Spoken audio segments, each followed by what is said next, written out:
The Awakening. The crystalline spires of Haven pierced the violet skies, their surfaces reflecting the light of 3 moons. Deep within the largest structure, Commander Sarah Chen stood before the Eternal Archive, her weathered hands hovering over the activation panel. 3,000 years of waiting had led to this moment. The archive hummed to life, projecting a holographic display of Earth's final moments, a cataclysmic wave of energy unleashed by the Galactic Council, erasing humanity's cradle from existence. But the Council had underestimated human ingenuity and determination. Status report, Sarah commanded, her voice carrying the weight of generations of preparation. Dr. Marcus Zhang, her chief scientist, stepped forward. His cybernetic eyes glowed softly in the dim light. Project Phoenix is ready, Commander. The biomechanical fleet is fully integrated with the crystal tech. We've managed to reverse engineer and improve upon the very weapon they used against Earth. Sarah nodded, studying the tactical display showing Haven's hidden shipyards. Massive vessels hung suspended in artificial gravity fields, their hulls composed of living metal merged with crystalline structures. Each ship represented decades of development, combining human innovation with the mysterious crystal technology they'd discovered on Haven. 3,000 years, Sarah murmured. 3,000 years of hiding, building, preparing. The Council believed they were being merciful, quick, one devastating strike to prevent what they feared we might become. A bitter smile crossed her face. They should have made sure they killed us all. The room fell silent as Sarah activated another hologram, showing the current political structure of the Galactic Council. 12 species, each believing themselves superior, each complicit in Earth's destruction. None of them had noticed the subtle infiltration of human agents over the centuries, gathering intelligence, waiting for the right moment. Commander, Marcus said softly, the fleet crews are ready. Every ship is staffed with our best, all of them descendants of the original survivors, all of them carrying the memory of Earth in their enhanced genetics. Sarah turned to face the gathered leaders of Haven's military and scientific divisions. Our ancestors didn't just survive. They made sure we would be ready for this day. Each generation has contributed to Project Phoenix, improving our technology, training our people, preparing for the moment when humanity would rise from the ashes. She gestured to a particular point on the galactic map. The Nexus Research Institute, the Council's most advanced scientific facility, where they continue to develop weapons based on the technology they used against Earth. It will be our first target. Their defenses are formidable. General Diana Patil interjected, her holographic avatar flickering slightly. But they've never encountered anything like our biomechanical ships. The crystal tech allows us to operate on frequencies they can't detect. We'll be invisible until the moment we strike. Sarah walked through the holographic display, studying the faces of her people. Some were fully human, others enhanced with cybernetics, and a few showed subtle signs of controlled genetic modification, all advantages developed during their exile. Humanity has evolved, she continued, not into the monsters the Council feared, but into something they never imagined. We are the synthesis of organic and artificial, of human determination and alien technology. We are the children of Earth, born in exile, raised with purpose. The tactical display shifted, showing the planned approach vectors for the fleet. The ships would emerge from Haven's hidden space, using the crystal tech to fold space itself, appearing virtually on top of their target. 3,000 years ago, they tried to write an end to our story. Sarah's voice carried across the chamber. But they only wrote the prologue. Today, we begin the next chapter. Not just for revenge, but to show the galaxy what humanity truly is, survivors, innovators, and now, the architects of a new era. The assembly chamber erupted in controlled activity as final preparations began. Sarah remained before the Eternal Archive, watching the endless loop of Earth's destruction.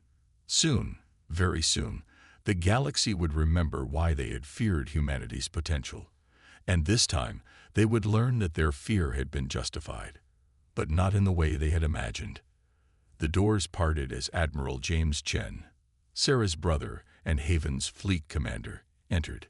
The biomechanical ships are powering up, Sarah. The crystal cores are responding exactly as predicted. We're ready. Sarah nodded, finally turning away from Earth's last moments. Begin the countdown, James. Launch Project Phoenix in 6 hours. Let's show the Council what humanity has become in the darkness they created. The crystal spires of Haven pulsed with energy as beneath the surface, humanity's revenge began to take shape. 3,000 years of preparation were about to bear fruit, and the galaxy would never be the same. Project Phoenix. Deep within Haven's military complex, Dr. Marcus Zhang stood in the neural interface chamber, surrounded by swirling holographic projections of biomechanical ship schematics. The chamber hummed with the resonant frequency of the crystal technology that had become humanity's greatest advantage.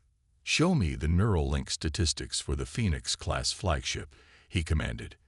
The air shimmered as data streams materialized, showing the deep integration between human consciousness and the living ships. Each vessel in the fleet was more than just a warship.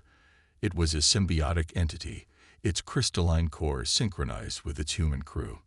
The technology had been discovered in Haven's ancient ruins, but it had taken centuries of research to understand and adapt it to human physiology. Neural synchronization at 98.7%, reported Dr. Elena Santos, the lead biotechnology specialist. Her own neural implants glowed faintly as she interfaced with the ship's systems. The biomechanical response time is 300 times faster than conventional vessels. The crystal cores are stable and fully integrated with the organic components. Marcus moved through the holographic display, studying the intricate network of living circuits that powered their fleet. The ships were masterpieces of bioengineering, hulls made of self-repairing alloys infused with organic compounds, weapon systems that operated on principles the Council had never imagined, and at their heart, the mysterious crystal cores that allowed them to bend space itself. Commander Chen, Marcus called through the neural network. You should see this. Sarah materialized in the chamber through their advanced holographic system. Report, Doctor. The final simulations exceed our expectations, Marcus explained, expanding a tactical display. The crystal cores don't just allow us to fold space. They create micro-singularities that can be weaponized. Each ship can generate gravitational distortions that will tear through Council shields like they don't exist. Sarah studied the data, her enhanced mind processing the complex calculations instantly, and they still can't detect the crystal energy signatures. Confirmed, Elena interjected. We're operating on frequencies they've never encountered. Their sensor technology is based on principles they stole from Earth before they destroyed it. They've barely innovated in 3,000 years. They grew complacent. The display shifted to show the flagship of their fleet, the Phoenix Prime. Over 2 kilometers long, its organic metallic hull rippled with patterns that mimicked the flow of water. The ship wasn't just armed, it was alive, its consciousness linked with its crew through the crystal technology. The neural interface pods are ready, Marcus continued. Once our pilots link with their ships, they'll have reaction times and tactical awareness that would seem impossible to the Council. Each vessel becomes an extension of its crew's will. Sarah reached out, her fingers passing through the holographic representation of Phoenix Prime. Show me the weapon systems. The display transformed, revealing layers of offensive and defensive capabilities that had never been seen in the galaxy. Gravitational lance arrays that could collapse space itself, organic missile swarms that could think and adapt to enemy defenses, and shields that didn't just absorb energy. They redirected it, growing stronger with each attack. This is more than revenge, Sarah mused. This is evolution. We've become something new out here in the darkness.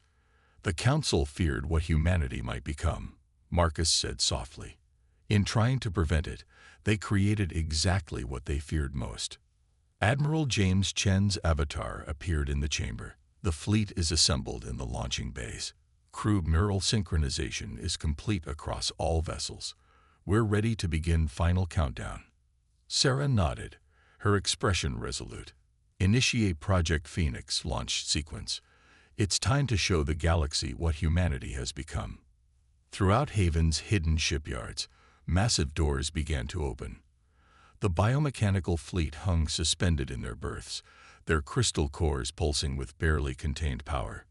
Each ship was a testament to human ingenuity and determination, a fusion of organic and artificial that had never been seen before. In the neural interface chamber, Marcus activated the final systems check.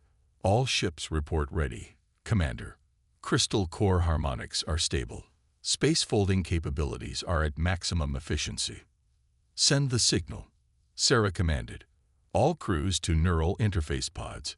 Begin final countdown to emergence. As the orders spread through the fleet, thousands of crew members entered their neural pods, their consciousness merging with their vessels. The ships came alive, their organic hulls rippling with anticipation. In 6 hours, they would emerge from their hidden space, appearing at the heart of Council territory. And when they did, the galaxy would learn that humanity hadn't just survived, they had transcended. Project Phoenix wasn't just a military operation. It was the rebirth of the human race. The first strike. The Nexus Research Institute hung in space like a jewel, its crystalline towers and research domes glittering under the light of twin stars. The Council's most advanced research facility was a monument to their technological supremacy, or so they believed. In the command neural pod aboard Phoenix Prime, Sarah Chen's consciousness merged with her flagship. Through the ship's enhanced sensors, she perceived space in ways the Council had never dreamed possible. She could feel the gravitational waves, see the quantum fluctuations, and sense the delicate fabric of space-time itself. All ships' reports synchronized. James's voice resonated through the neural network. Crystal cores at full power. Spacefold calculations complete. Sarah extended her awareness through the fleet. 20,000 ships, each a living weapon, each crewed by humans who had waited generations for this moment. Begin emergence sequence. Remember your training. Show them what humanity has become. Space itself shuddered as the human fleet materialized around the Nexus Institute. Their biomechanical ships seemed to phase into existence, appearing simultaneously at strategic points around the facility. To the Council's primitive sensors, it would have seemed like reality itself was breaking apart. Inside the Nexus Institute, alarms blared. High Researcher Caxfall, a member of the ancient Vorkath species, stared in disbelief at the sensor readings. Impossible. He chittered, his crystalline exoskeleton reflecting the emergency lights. Nothing can penetrate our detection grid. But the impossible had already happened. The human fleet opened fire, their gravitational lances distorting space itself. The Institute's shields, considered impenetrable, crumpled under forces they had never been designed to resist. Organic missile swarms, guided by hybrid AI consciousness, sought out crucial systems with terrifying precision. This is Commander Sarah Chen of the human fleet, her transmission cut through all Council frequencies, impossibly clear despite their best encryption. 3,000 years ago, you tried to erase humanity from the galaxy. You failed. We have evolved. We have prepared. And now, we have returned. Through her neural link, Sarah directed the fleet's attack with perfect coordination. The biomechanical ships moved in patterns that defied conventional space combat doctrine, their crystal cores allowing them to partially phase through reality itself. Council defense ships arrived, only to find their weapons passing harmlessly through targets that seemed to exist in multiple dimensions at once. Target their primary research database, Sarah commanded. Download everything. Let's see what other weapons they've been developing since they murdered Earth. The Nexus Institute's defenses continued to crumble. The Council ships, despite their advanced technology, found themselves facing an enemy that seemed to operate outside the known laws of physics. Human vessels appeared and disappeared at will, their organic hulls absorbing and adapting to every attack. High Researcher Caxthal rushed to the quantum vault, desperate to protect the Council's most valuable research data. But as he input his security codes, The vault's systems were already being rewritten by forces he couldn't comprehend. The doors opened, revealing not the precious data cores, but a hollow empty chamber. Looking for these, Sarah's voice echoed through the facility's comm systems. A holographic display showed the quantum cores, their data already being absorbed and analyzed by the human fleet's hybrid intelligence networks. 3,000 years of scientific advancement. Did you think you were the only ones who could innovate? The battle, if it could even be called that, lasted less than 30 minutes. When it was over, the Nexus Institute, pride of the Galactic Council's scientific achievement, hung in space as a broken shell. Its databases were stripped, its defenses shattered, and its personnel left with a message that would soon spread through the galaxy. Let this be our first lesson. Sarah's final transmission resonated through the surviving communication channels. Humanity isn't just back. We've transcended everything you feared we might become. This is only the beginning. As emergency beacons lit up the sector and council reinforcements finally began to arrive, the human fleet seemed to fold into itself, disappearing as mysteriously as it had arrived. They left behind a changed galaxy, one in which the Council's technological supremacy had been shattered in less than an hour. In her neural pod, Sarah allowed herself a moment of grim satisfaction as Phoenix Prime led the fleet back through folded space. The Council would soon learn that this was just the first strike in a campaign 3,000 years in the making. Humanity hadn't just survived their attempted genocide.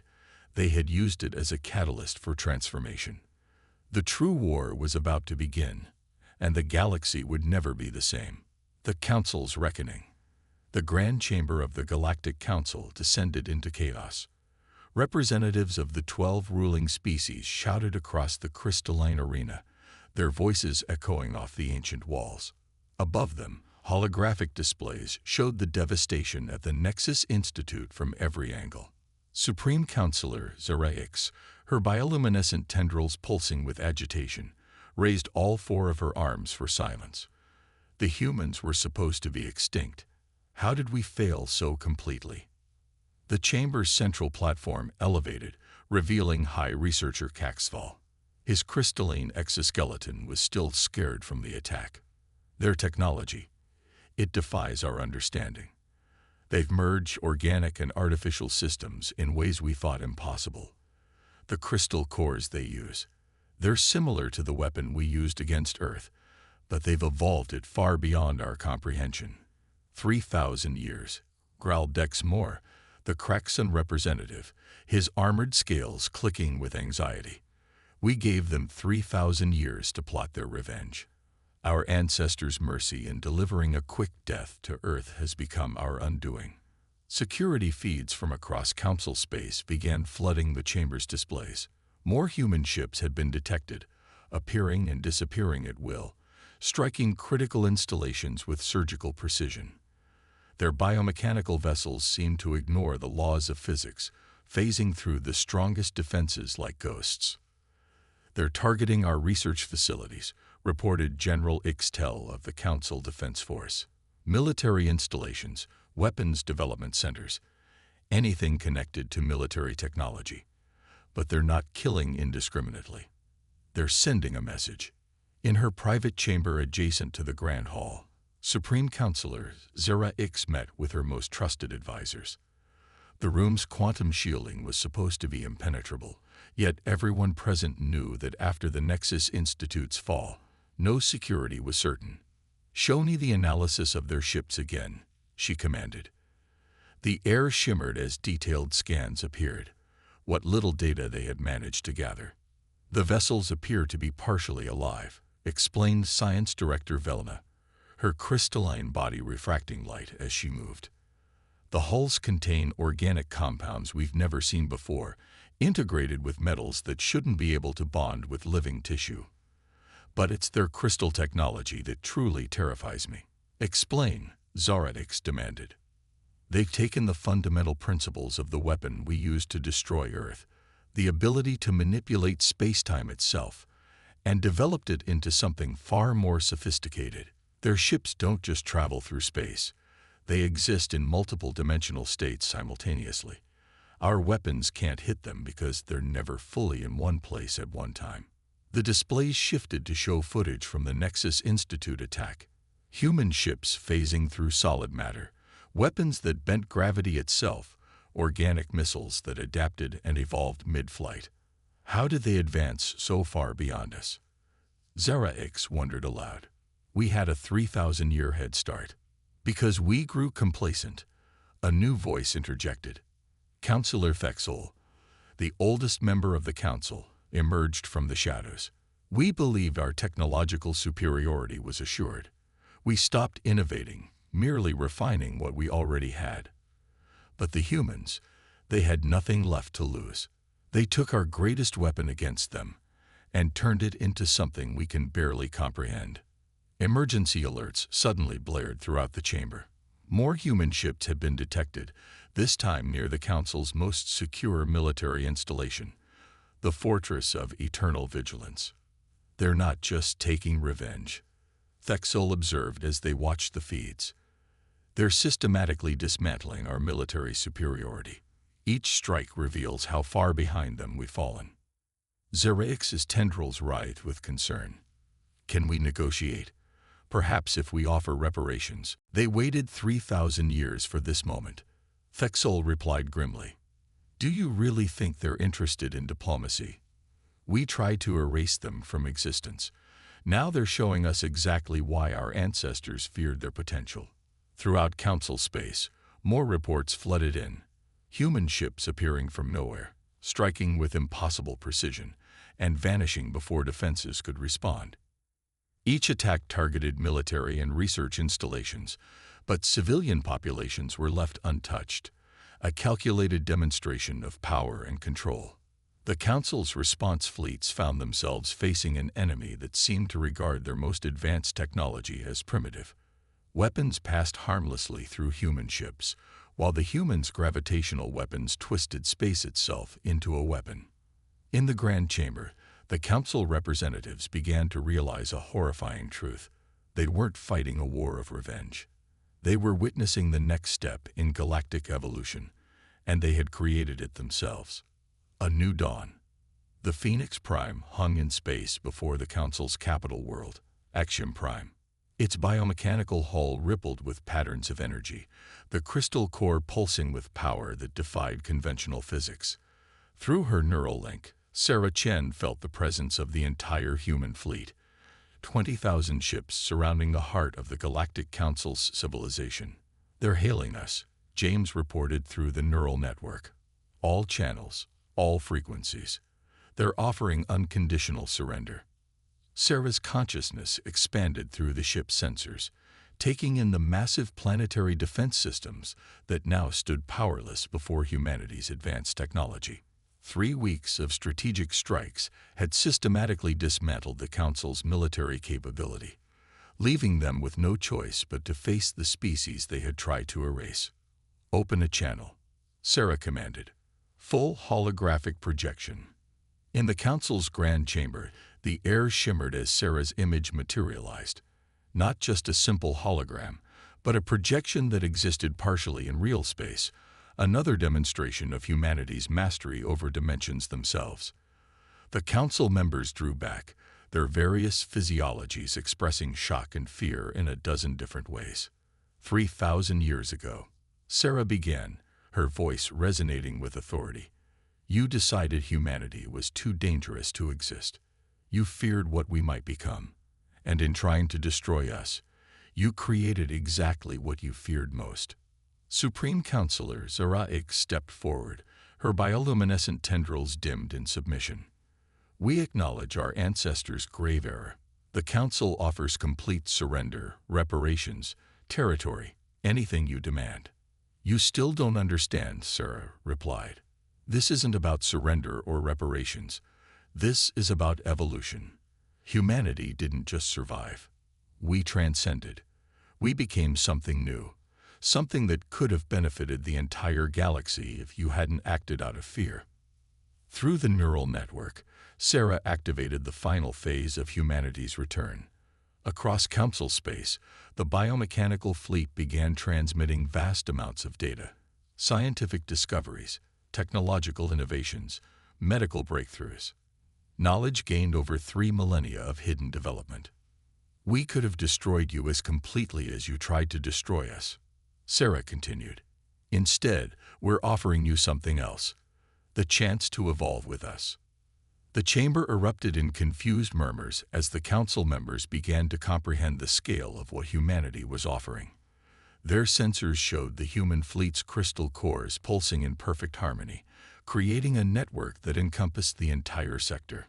The crystal technology you used to destroy Earth, Sarah explained, was only the beginning. We've learned to merge it with organic systems, to transcend the boundaries between flesh and energy, between consciousness and reality itself.